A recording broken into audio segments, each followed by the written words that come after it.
जय हिंद दोस्तों, Google chemistry channel पे आपका बहुत बहुत स्वागत है। आज से हम शुरू करने वाले हैं क्लास 10th की केमिस्ट्री, ठीक है, जिसका पहला चैप्टर है केमिकल रिएक्शन इक्वेशन। सबसे पहले क्लास 10th में जो सिलेबस है उसको हम डिस्कस कर लेते हैं। तो क्लास 10th में केमिस्ट्री में हमें 5 चैप्टर पढ़ना है, जिसमें पहला चैप्टर हमारा केमिकल रिएक्शन इक्वेशन है, दूसरा चैप्टर है हमारा एसिड बेसिस एंड सॉल्ट, उसके बाद तीसरा चैप्टर हमारा मेटल्स एंड नॉन मेटल्स है, उसके बाद चौथा चैप्टर है हमारा कार्बन एंड इट्स कंपाउंड्स, उसके बाद लास्ट चैप्टर जो है हमारा वो पीरियोडिक क्लासिफिकेशन ऑफ एलिमेंट्स है, ठीक है। तो क्लास 10th की जो बेसिक केमिस्ट्री है, आप अगर हायर क्लासेस में किसी भी क्लास में आप जाएंगे, जैसे 11th-12th तो आपको करना ही है 10th के बाद, तो अगर आप साइंस स्ट्रीम से 11th-12th करना चाहते हैं तो ये जो बेसिक हमारी केमिस्ट्री है क्लास 9th और 10th की, यह आपके हायर क्लासेस के लिए बहुत ज़्यादा इंपॉर्टेंट है, ठीक है। तो अभी से अगर आप क्लास 9th और 10th की केमिस्ट्री पे फोकस करेंगे तो आगे की क्लासेस में आपको और ज़्यादा सक्सेस मिलने के चांसेस हैं। अगर उससे भी आगे अगर आप बीएससी केमिस्ट्री से एमएससी केमिस्ट्री से करना चाहते हैं, आगे नेट जेआरएफ के लिए देख रहे हैं, तो भी यहाँ से, जैसा कि हम जानते हैं कि घर बनाने के लिए हमारी नींव का मजबूत होना बहुत ज़्यादा ज़रूरी है। तो घर हमारा तभी बन पाएगा जब नींव बहुत ज़्यादा मजबूत होगी। तो ये जो क्लास 9th और 10th की हमारी केमिस्ट्री है, ये हमारी नींव है। और जो हम घर बना रहे हैं, जो हम बड़ा बड़ा सपना देख रहे हैं, नेट जेआरएफ क्वालिफाई करने का सपना जो देख रहे हैं, वो कहाँ से पूरा होगा? जब हमारा ये बेसिक मजबूत होगा, तभी हम उतना लंबा करियर अपना बना पाएंगे, ठीक है। तो चलिए शुरू करते हैं, देखते हैं क्लास 10th की केमिस्ट्री में पहला चैप्टर जो है हमारा केमिकल रिएक्शन इक्वेशंस, उसमें क्या क्या कंटेंट्स हैं, क्या क्या हम आपको प्रोवाइड करा सकते हैं, ठीक है। तो सबसे पहले जैसा कि हमने यहाँ पे लिखा हुआ है, आज हम डिस्कस करेंगे पहला चैप्टर केमिकल रिएक्शन इक्वेशन। तो सबसे पहले केमिकल रिएक्शन होता क्या है? जैसा कि आप देख रहे होंगे अपने आसपास, अपने सराउंडिंग में बहुत सारे केमिकल रिएक्शन अकर हो रहे हैं, जो हमें कुछ तो हमें दिख रहे हैं, कुछ हमें दिख भी नहीं रहे हैं, ठीक है।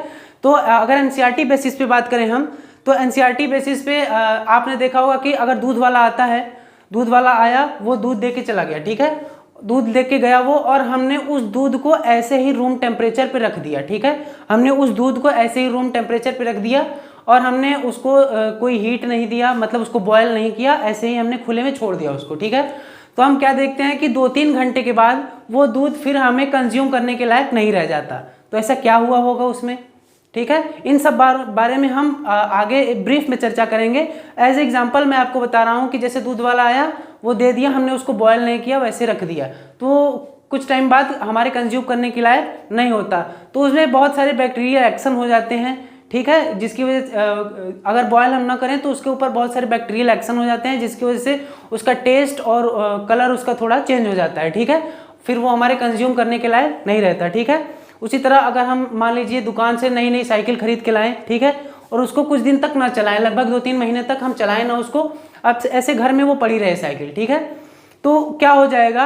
अगर मान लीजिए उसको हम किसी कोने में पड़ी रहने देते हैं 2-3 महीने तक, फिर 2-3 महीने के बाद जब हम साइकिल को निकालने जाएंगे तो हम देखेंगे कि उसके, हम जानते हैं कि साइकिल हमारी किस चीज़ की बनी होगी, जनरली लोहे की बनी होती है, आयरन की, ठीक है।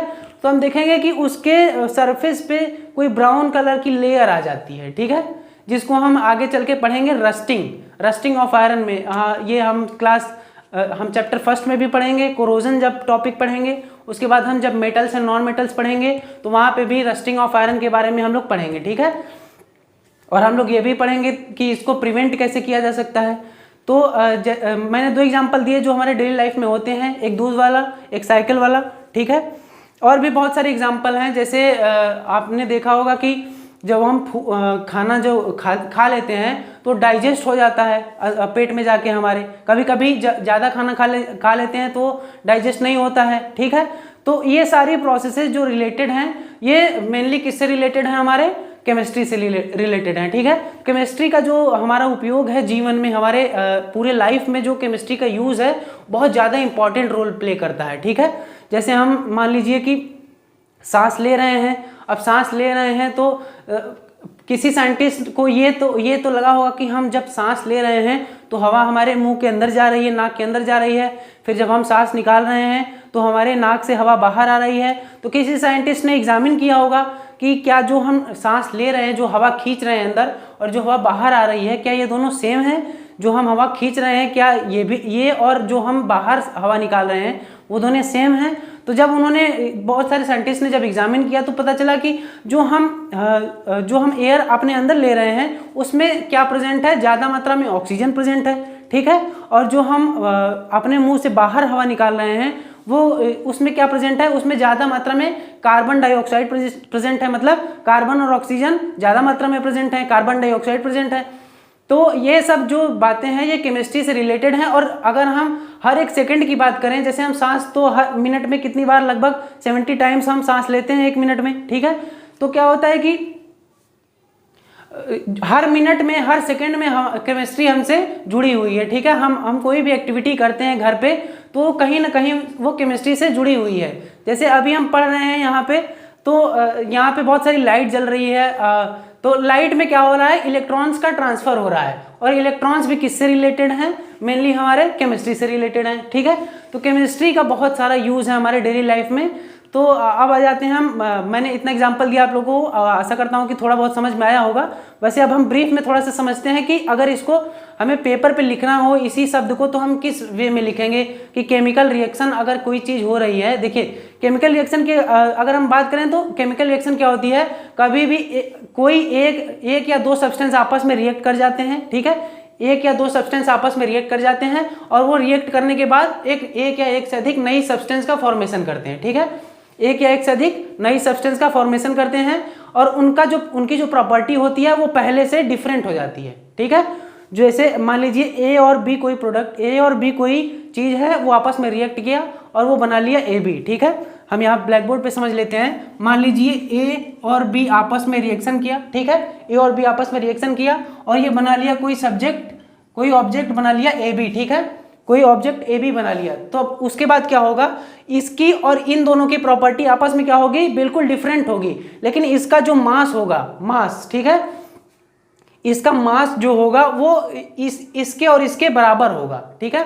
मतलब इसका जो मास होगा वो इन दोनों का मास मिला के होगा। तो इसी चीज को हम एज ए डेफिनेशन कैसे लिखेंगे, तो यहाँ पे मैंने लिखा हुआ है कि when one or more substance react with each other, when one or more substance react with each other and form one or more new substance, जब एक या एक से अधिक सब्सटेंस आपस में रिएक्ट करते हैं और एक या एक से अधिक नया सब्सटेंस बना लेते हैं, तो उनकी प्रॉपर्टी क्या हो जाती है, जो नया सब्सटेंस हमारा बना है उसकी प्रॉपर्टी थोड़ी सी डिफरेंट होती है इन दोनों से, लेकिन उसका मास जो होता है वो आइडेंटिकल होता है। आइडेंटिकल का मतलब क्या होता है, उसका मास सेम एज रिएक्टेंट होता है, ठीक है, सेम एज रिएक्टेंट। अब रिएक्टेंट क्या होता है, ये जो दो चीजें आपस में रिएक्ट कर रही हैं इसको हम क्या बोलते हैं, रिएक्टेंट बोलते हैं, ठीक है। और ये जो हमारा सब्सटेंस फॉर्म हो रहा है इन दोनों के रिएक्शन के बाद, इसको हम क्या बोलते हैं, प्रोडक्ट बोलते हैं, ठीक है। तो अब से हम जानेंगे कि ये क्या होता है, हमारा प्रोडक्ट होता है और ये क्या होता है, रिएक्टेंट होता है। ये केमिकल रिएक्शन को जब हम पेज पे या ब्लैक बोर्ड पे कहीं पे लिखते हैं तो किस वे में रिप्रेजेंट करते हैं, उसका मेथड है ये क्या है, method of representation of chemical reaction, ठीक है। तो यहाँ पे कैसे रिप्रेजेंट करते हैं, एरो के लेफ्ट साइड में क्या होता है, रिएक्टेंट होता है और एरो के राइट साइड में प्रोडक्ट होता है। उससे पहले हम ये जान लेते हैं कि केमिकल रिएक्शन को अगर डिफाइन करना है, पेज पे इन वर्ड्स लिखना है तो क्या लिखेंगे हम, तो यहाँ पे हमने लिखा हुआ है when one or more substance react with each other they form one or more new substance with different property and identical mass. यहाँ पे एक चीज कॉमन रहेगी जो है मास। इधर का मास मतलब रिएक्टेंट का मास और प्रोडक्ट का मास क्या होगा, हमेशा सेम होगा, लेकिन इसके प्रॉपर्टीज में डिफरेंस हो सकता है, ठीक है। तो साधारण सी बात यह है कि जब भी कोई केमिकल रिएक्शन होती है तो उसमें एक या एक से अधिक चीजें इन्वॉल्व हो सकती हैं। अब हम तो जनरली हम देखते हैं कि एक से अधिक चीजें, जब मान लीजिए दो चीजें आपस में रिएक्ट कर रही हैं, जैसे कार्बन और ऑक्सीजन, ठीक है, कार्बन और ऑक्सीजन आपस में रिएक्ट कर रही हैं तो ये बना रही हैं कार्बन डाइऑक्साइड गैस, ठीक है। तो यहाँ पे हम देख रहे हैं कि यहाँ पे दो रिएक्टेंट मतलब दो चीजें आपस में रिएक्ट कर रही हैं तब एक नई चीज बन रही है। लेकिन अगर हम जाने कि एक प्रोडक्ट भी, एक रिएक्टेंट भी प्रोडक्ट बना सकता है तो वो कैसे बनाएगा, ठीक है। तो जैसे हम देख लें कि कोई चीज जैसे यहाँ पे H2 है, हाइड्रोजन है और ऑक्सीजन है। हाइड्रोजन और ऑक्सीजन जब आपस में रिएक्ट करेंगे तो H2O बना लेंगे, ठीक है। H2O क्या होता है? वाटर होता है हमारा, ठीक है, वाटर होता है। लेकिन यहाँ पे देखिए, यहाँ पे जब दो चीजें आपस में रिएक्ट कर रही हैं तब एक चीज बन रही है और इसकी प्रॉपर्टी इन दोनों से डिफरेंट है। भाई पानी जो है हमारा, उसकी प्रॉपर्टी ऑक्सीजन गैस से अलग है और हाइड्रोजन गैस से भी अलग है, लेकिन इसमें जो रिएक्टेंट प्रेजेंट है वो हाइड्रोजन और ऑक्सीजन ही है। अगर इसके मास की बात की जाए तो मास इसका क्या होगा? सेम होगा, लेकिन इसकी प्रॉपर्टी इन दोनों से क्या होगी? डिफरेंट होगी, ठीक है। तो अगर आप इसी रिएक्शन को उल्टा करना है, ठीक है, इसी रिएक्शन को क्या करना है? उल्टा करना है।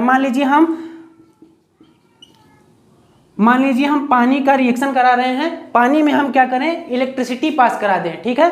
पानी में अगर इलेक्ट्रिसिटी पास करा देंगे तो यहाँ पे हाइड्रोजन गैस अलग निकल जाएगी और ऑक्सीजन गैस अलग निकल जाएगी, ठीक है। तो जैसा कि हमने यहाँ पे डेफिनेशन में लिखा हुआ है कि when one or more substance, तो अगर वन और मोर सब्सटेंस की बात करें, एक से अधिक सब्सटेंस की बात करें, तो ये दो एग्जांपल यहाँ पे हम देख रहे हैं। हाइड्रोजन ऑक्सीजन मिलके पानी बना रहा है और कार्बन ऑक्सीजन मिलके कार्बन डाइऑक्साइड बना रहा है, ठीक है। लेकिन अगर एक सब्सटेंस की बात करें कि अगर एक सब्सटेंस रिएक्शन कर रहा है तो वहाँ पे क्या होगा? यहाँ पे जो पानी है हमारा, अगर यहाँ पे हम इलेक्ट्रिसिटी पास करा दें तो ये हाइड्रोजन और ऑक्सीजन दो प्रोडक्ट में चेंज हो जाएगा।